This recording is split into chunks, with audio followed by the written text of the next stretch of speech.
Oh man, I hate retelling this story because it just literally brings back all of the anxiety and the panic attack that I had last year with this. I want to go over the tale today of the time that I got hacked. It's kind of weird to think that, Kaneko Kitten of all people would be the one that has been hacked before, but it's actually happened twice, and I'm going to go over both of those stories in this video. Leave a like because this brings a lot of anxiety for me to tell, and it was a horrifying experience both times that it happened. So let's go over the first time that this happened, and it's a bit less serious than the second story.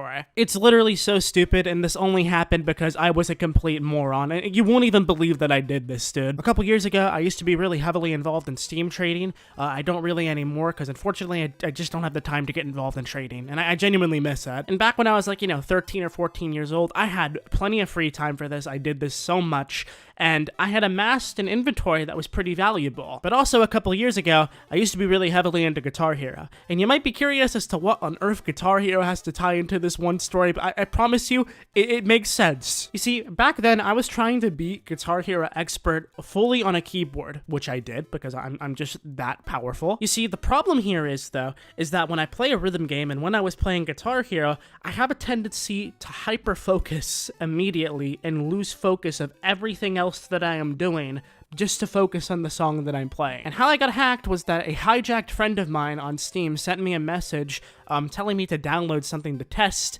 and I literally downloaded this random exe from a friend of mine that was hijacked and opened up this file. And then when I was playing Guitar Hero, this guy randomly added me on Steam saying that I was going to get hijacked. I just laughed it off and said, yeah, good try, buddy. And then I finished the song, and then I saw that I was offline on Steam and all of my items were gone. Fortunately, this was all reversed. I managed to get the virus off my computer, contacted Steam support, got all the items back and whatnot. But the really rude thing that the hijacker did is that he deleted every single one of my friends list from my Steam profile. A hacker going in and invading your privacy and taking all of your stuff is one thing, but imagine them removing all of your friends all at once. Like, that's kind of personal. Like, even if I were to be that type of person and hack into accounts, I wouldn't touch people's friends list, man. That's just screwed up. That's definitely the much more lighthearted story, and just was pure stupidity that caused it.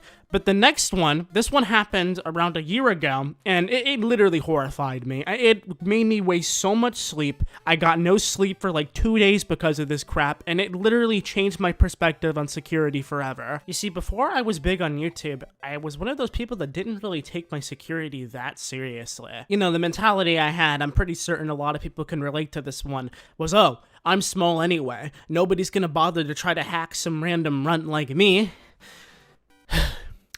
And then I became internet popular. I'm not even kidding, like, with the exception of my social medias of like YouTube, Google, Twitter, and whatnot, everything else that I had pretty much used almost the exact same password. And it was a really bad password too. So as I grew bigger on YouTube, you end up becoming targeted by a lot more people. Even if you do stuff that's not really bad, people will still find a way to dislike you and to make your life bad. And of course, to begin before anything, do not use the same password on everything that you have. It is a horrible idea. It should always be different for every single sort of thing that you use. Everything should be unique and changed often. But the story begins when I was in a 7-Eleven and I was in the middle of a line waiting to leave, and I just got a ton of notifications on my phone all of a sudden that there was login request from a location that I knew it wasn't me. So I'm in the middle of the 7-Eleven line, I drop all my stuff and just immediately go to my car and drive home as fast as I can. So I rush home from the store as soon as I see this and getting more and more notifications on my phone as I am driving, giving me a literal anxiety attack on the road. And I get home and I find that a group of people were trying to get into my accounts, just random stuff. And they were pretty successful at it. They immediately changed the emails, they changed the passwords, they tried to make it so that I wasn't able to recover the account. I ended up recovering the accounts in the future, obviously, but at the time I was like really freaked out. One of the weirdest things that they got into, though, was my Osu account, which I still question why they did this. Osu is a freemium rhythm game for those that aren't aware, and I was like, what are you going to do with stealing my Osu account? Get me to top 50 or something? It was a really crazy experience, dude. Like, I had to spend like the past 12 hours changing passwords, contacting support for places, getting my accounts back, getting my emails changed and whatnot. It was just a ridiculous waste of time by people that obviously were just trying to screw with me. But like, I wasn't able to sleep, dude. Like, literally after I was able to secure everything, I still like for an entire 48 hours just was completely hawking my computer to make sure that everything was okay. And it's traumatizing, dude. Like, I know people don't take it that seriously, but it really is a traumatizing experience to get your accounts hijacked. It's like literally having all of your personal privacy invaded by somebody that you don't know at all. And if you've never been hacked before,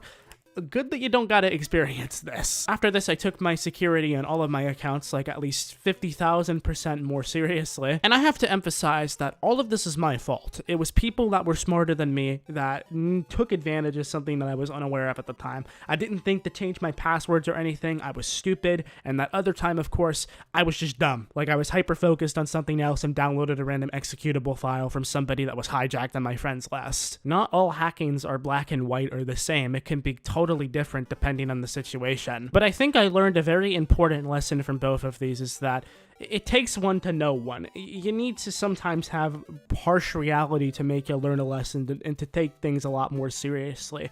Online security is something everyone should take seriously, man. People should seriously be on top of that 24/7. You know, some people out there have like really valuable accounts that actually have the password of like dog123 or something. Like, it's just embarrassing, dude. Basically, what we learned from this video is be smart and don't get shot. If anyone else that happened to watch this video has an experience of being hacked or compromised before, leave a comment, because I'm actually interested to see if anybody else has had an experience like this. I certainly have, as mentioned from this video, and it was not a fun one. But if you enjoyed this video or found it slightly entertaining, please leave a like on it, and consider subscribing so we can get to 2 million subscribers soon. But until later, guys, I'm Kaneko Kitten. Thank you all so much for watching this Roblox video. I'll hopefully see you guys, girls, or whatever, in tomorrow's Roblox video. As usual, just felt like telling this fun story today. But until later, I'm Kaneko. Catch you all soon. Peace.